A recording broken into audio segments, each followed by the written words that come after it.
சென்னையில் ஒரு மாணவி மீது நடத்தப்பட்டிருக்கக்கூடிய பாலியல் வன்கொடுமை என்பது மாபெரும் கொடூரம். அதை யாராலும் நிச்சயமாக ஏற்றுக்கொள்ள முடியாது. இது குறித்து இந்த அவையில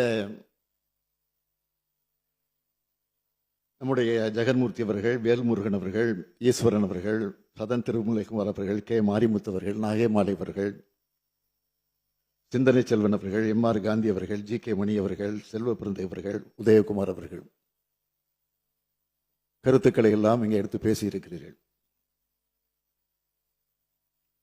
இது குறித்து இந்த அவையில உண்மையான அக்கறையோடு பல உறுப்பினர் பேசியிருக்கிறீங்க. இதை பயன்படுத்தி இந்த ஆட்சி மேல தவறான எண்ணத்தை உருவாக்குவதற்காகவும் சில உறுப்பினர்கள் பேசியிருக்கிறீங்க. சில இல்ல, ஒரு உறுப்பினர் பேசியிருக்கிறார். யாருக்கு எந்த நோக்கம் இருந்தாலும் பாதிக்கப்பட்ட பெண் அந்த பெண் பக்கம் நின்று அவருக்கு சட்டப்படி நியாயம் பெற்று தரக்கூடிய காரியத்தை தவிர தமிழ்நாடு அரசுக்கு வேறு எந்த நோக்கமும் இல்லை என்பதை தெளிவா, உறுதியா, ஆணித்தரமா முதலே நான் சொல்லி விரும்புகிறேன். குற்றம் நடந்த பிறகு ஒருவேளை குற்றவாளியை உடனடியாக கைது செய்யாமல் விட்டு இருந்தா அல்லது குற்றவாளியை காப்பாற்ற முடிவு செஞ்சிருந்தாலோ அரசை நீங்கள் குறை சொல்லலாம். ஆனால் சில மணி நேரத்துக்குள்ள குற்றவாளியை கைது செஞ்ச பிறகும் குற்றம் சம்பந்தப்பட்ட ஆதாரங்களை எல்லாம் திரட்டின பிறகும் அரசை குறை சொல்றது அரசியல் ஆதாயத்துக்கான தவிர உண்மையான அக்கறையோடு செயல்படுகிறது இல்லை என்பதை இந்த மாமன்றத்தில் நான் பதிவு செய்ய விரும்புகிறேன். மாண்புமிகு பேரவைத் தலைவர் அவர்களே, 24/12/2024 அன்று பிற்பகல் சென்னை மாணவி ஒருவர் கொடுத்த புகாரின் அடிப்படையில் கோட்டூர்புரம் அனைத்து மகளிர் காவல் நிலையத்தில் உடனடியாக வழக்கு பதிவு செய்யப்பட்டுச்சு. உடனடியாக தீவிர விசாரணை மேற்கொள்ளப்பட்டுச்சு. மறுநாள் காலையிலே இந்த சம்பவத்தில் ஈடுபட்ட குற்றவாளி ஞானசேகரன் காவல்துறையால் கைது செய்யப்பட்டார். இது காவல்துறை எடுத்த துரிதமான சரியான நடவடிக்கை. இருந்தாலும் எதிர்க்கட்சி என்ன குற்றச்சாட்டு சொல்றாங்க? முதல் தகவல் அறிக்கை கசிந்தது தொடர்பா பேசுறாங்க. அதுக்கு காரணம் யாரு? ஒன்றிய அரசின் கீழ் செயல்படுகிற NIC, நேஷனல் இன்ஃபர்மேட்டிக்ஸ் சென்டர், தேசிய தகவல் மையம். அது நம்ம காவல்துறையால் உடனடியாக சுட்டிக்காட்டப்பட்டு அதற்கு பின்னால் அந்த தொழில்நுட்ப கோளாறும் சரி செய்யப்பட்டிருக்கிறது. அது தொடர்பாக அந்த அமைப்பும் நிறுவனமும் விளக்கம் கொடுத்து கடிதமும் எழுதியிருக்கிறாங்க. NIC கடிதமும் எழுதியிருக்கிறாங்க. அடுத்து பாதுகாப்பு இல்லை, கேமரா இல்லை, 19 ரூபா சொல்ற குற்றச்சாட்டும் உண்மை இல்லை.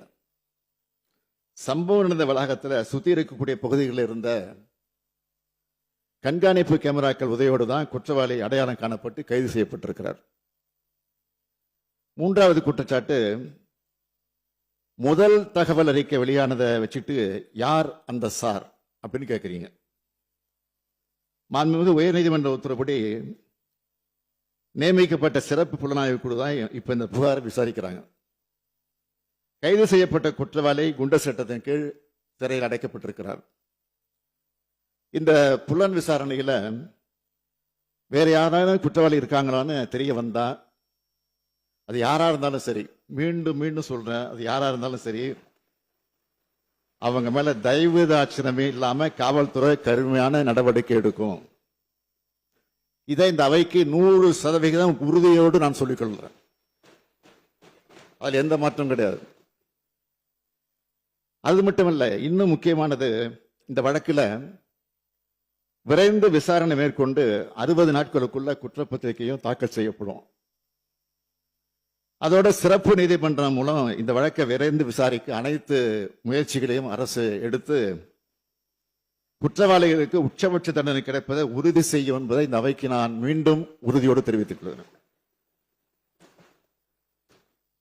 நான் எதிர்க்கட்சிகளை கேட்க விரும்புவது, யார் அந்த சார் அப்படின்னு சொல்லி குற்றம் சாட்டுறீங்க. உண்மையாக உங்ககிட்ட அதுக்கு ஆதாரம் இருந்தா உயர்நீதிமன்ற உத்தரப்படி அமைக்கப்பட்டிருக்கக்கூடிய அந்த சிறப்பு புலனாய்வு கட்டுக்கொண்டு கொடுங்க, அதை சொல்லுங்க. ஆதாரம் இருந்தா அதை யார் தடுக்க போறான்? அதை விட்டுட்டு ஒரு மாணவி சம்பந்தப்பட்ட சென்சிட்டிவான வழக்கில் வீண் விளம்பரத்துக்காக, குறுகிய அரசியல் லாபத்துக்காக மலிவான செயலை மீண்டும் மீண்டும் ஈடுபட வேண்டாம் என உங்ககிட்ட நான் கேட்டுக்கிறேன். இந்த அரசை பொறுத்த வரைக்கும் பெண்களுக்கு எதிரான குற்றங்களை இரும்பு கரம் கொண்டு அடக்கும். இந்த ஒரு சம்பவத்தை வச்சு பெண்களுக்கு பாதுகாப்பே இல்லாமல் இருக்கிறது போல ஒரு சதி தோற்றத்தை உருவாக்க பலர் முயற்சி செய்யறாங்க. நான் நிச்சயமா சொல்றேன், இது மக்கள் மத்தியில் நிச்சயமா ஈடுபடாது. ஏன்னா நமது அரசு வந்ததுல இருந்து பார்த்திருக்கீங்க, பெண்கள் பாதுகாப்புக்கு எவ்வளவு முக்கியத்துவம் கொடுக்கிறோம், பெண்கள் எதிரான குற்றங்களை எவ்வளவு நடவடிக்கை எடுத்திருக்கிறோம் என்பது தமிழ்நாட்டு மக்களுக்கு நல்லா தெரியும்.